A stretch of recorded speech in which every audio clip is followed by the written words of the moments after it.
Hello, I am Dr. Narendra Matkari, who is Professor of Physics in MIT WPU, Pune, India.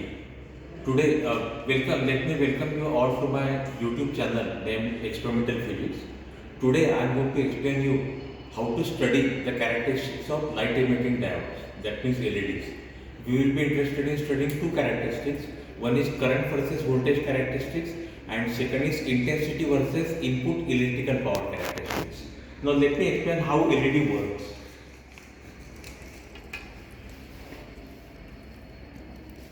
LED is nothing but a diode, and you know that every diode consists of a p region having majority of holes and n region having majority of electrons.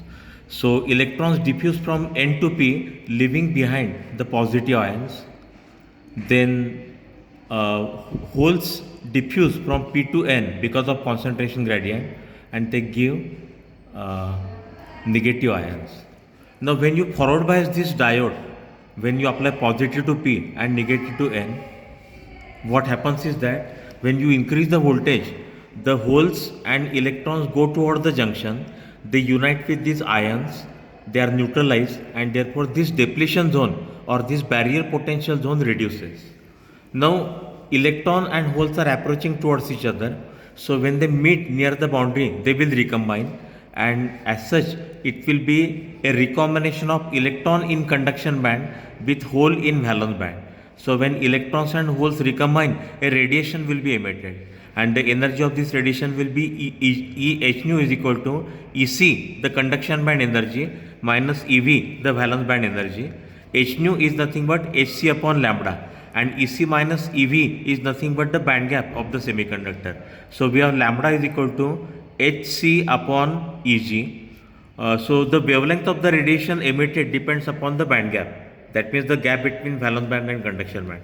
If you consider silicon diode and germanium diode, then their band gaps are less, and therefore the wavelength of radiation is large. In fact, when silicon diode and germanium diode are forward biased, what is emitted is infrared radiation. But there are some compound semiconductors for which the energy gap is relatively large. Larger the energy gap, lesser is the wavelength of radiation. So you enter from infrared region to visible region. So you can see here there are various kinds of semiconductors. If you take gallium arsenide phosphide, then its band gap is 1.98 electron volts, and therefore the wavelength of radiation is 6278, that means red color. So you have red LEDs. Then gallium phosphide band gap is 2.26 electron volt, wavelength is 5500 angstrom minute, that means green color.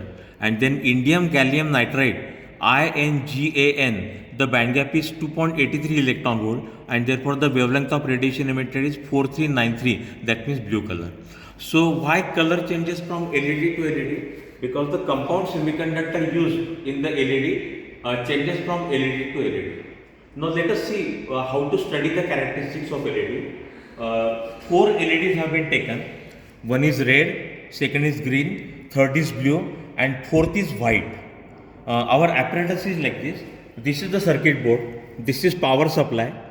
You know that an LED can be forward bias as well as reverse bias. So here you have to connect voltmeter.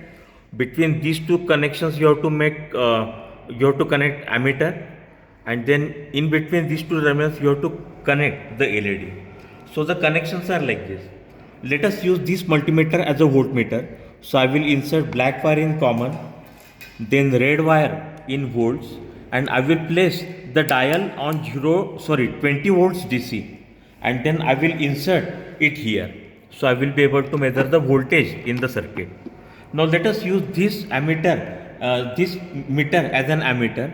So I will insert red in milliampere terminal, then black in common terminal, and then it will be inserted here. It will be inserted between these two terminals so that it measures the current.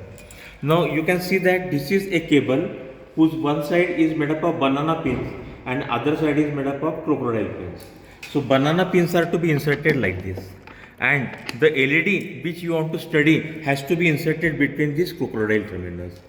Now we want to measure 4 parameters in this experiment. One is voltage, second is current, third is electrical power, which is the product of current and voltage, and fourth is intensity. So intensity of the light emitted by LED can be measured by using lux meter. So this is the lux meter, this is the sensor of the lux meter. So in this box you will find that there is a place to insert the lux meter like this, a sensor of the lux meter like this, and then LED can be inserted from this side, from this side. Now let us see how to do the connection for LED. In the beginning I want to study red LED. So in LED there is one longer wire and there is one shorter wire. Longer wire has to be connected with positive. It is P type of crystal.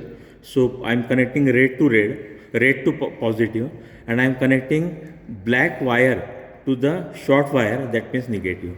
Now I will insert this LED through this hole. So the on other side I have got sensor of the lux meter. So I will insert it like this. You can see that the length of electrodes of the all LEDs is almost same.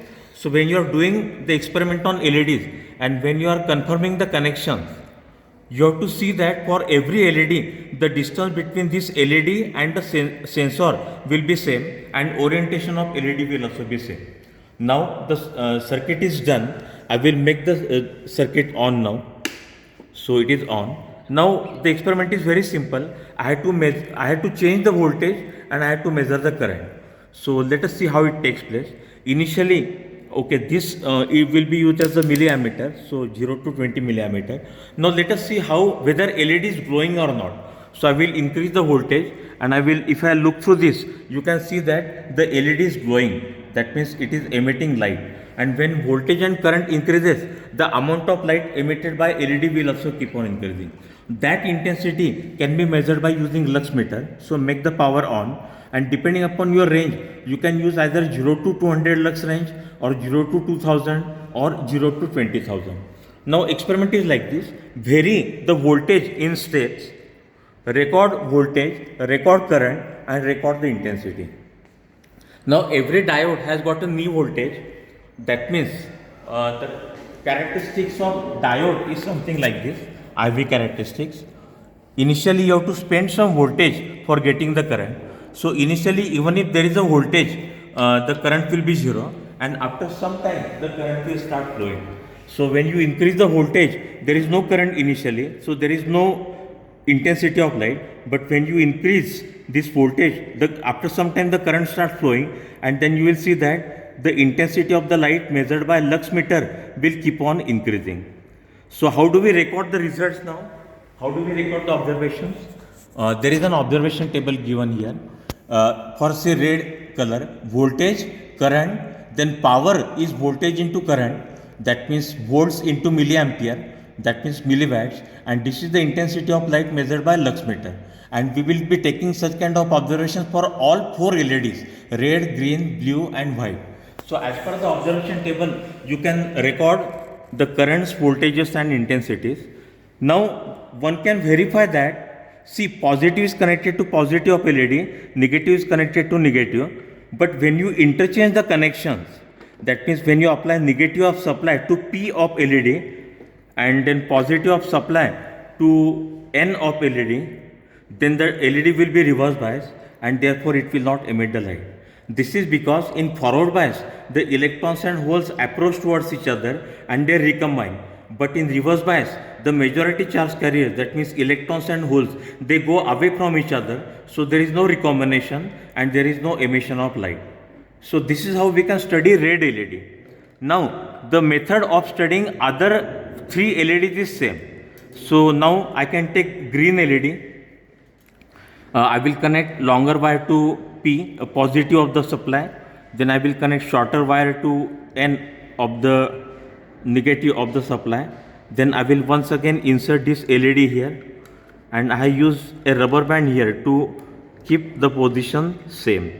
Now ensure that the orientation of previous LED and this LED is same, and also ensure that the distance between LED and the sensor at the bottom is also same as in case of previous LED. Now let us test this LED. I will apply forward bias.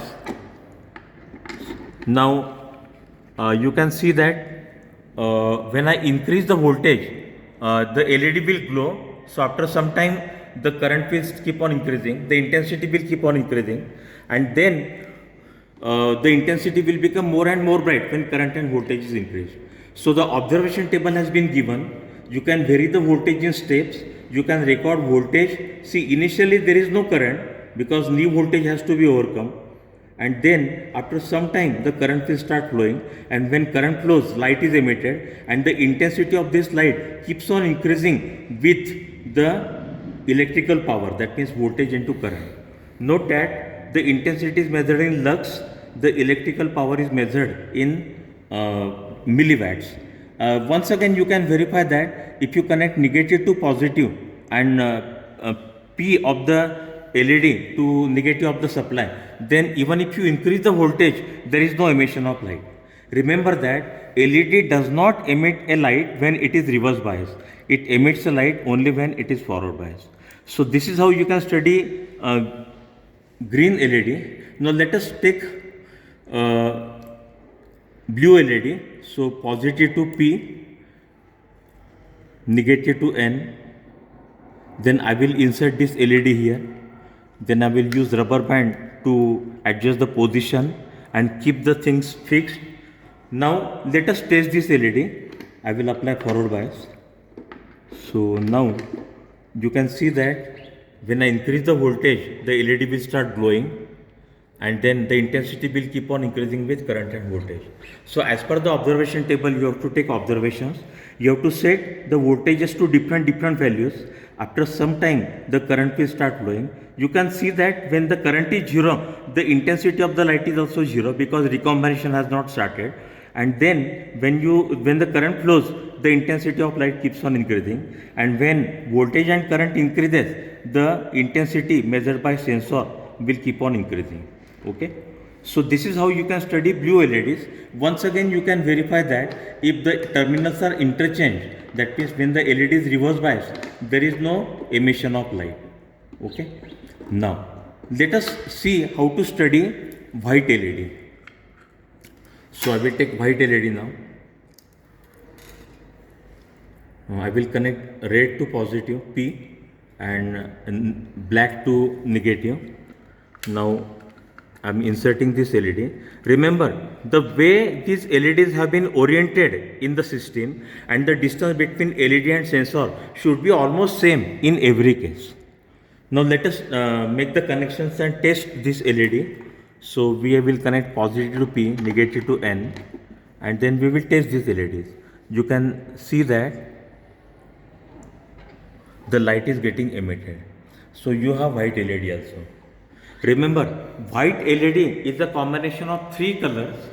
When you mix up the colors from blue LED, red LED and green LED, when the RGB colors mix, they give white light. So for every LED, you have to record 4 quantities. One is forward voltage, second is forward current, third is input power, voltage into current, and third is the intensity as measured by lux meter. And you have to repeat this procedure for 4 different LEDs. Now in reverse bias, you can verify that no matter how much voltage you applied, there won't be any current. What is forward bias?